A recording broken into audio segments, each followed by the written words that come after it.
ciidanka xoogga dalka Soomaaliyeed ayaa wada howlgallo qorsheysan kaas oo lagu beegsanayo maleeshiyaadka kooxda Al-Shabaab ee ku dhuumaaleysanaya aagga deegaanka Xawaadley ee gobolka Shabeellaha Dhexe.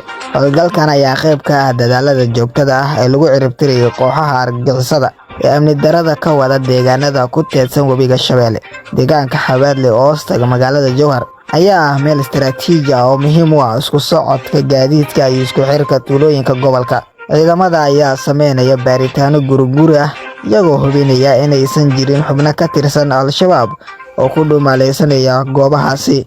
Sidoo kale waxaa la adkeeyay ammaanka wadooyinka muhiimka ah si loo xaqiijiyo badqabka shacabka iyo gaadiidka isticmaala.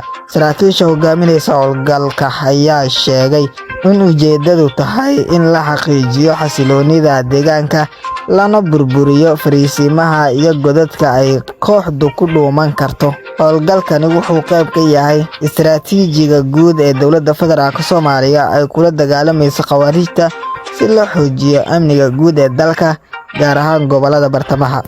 Aniguna waxaan ahay wariye Mahad Aadan Xuseen. Ramadaan Kariim daawadayaal.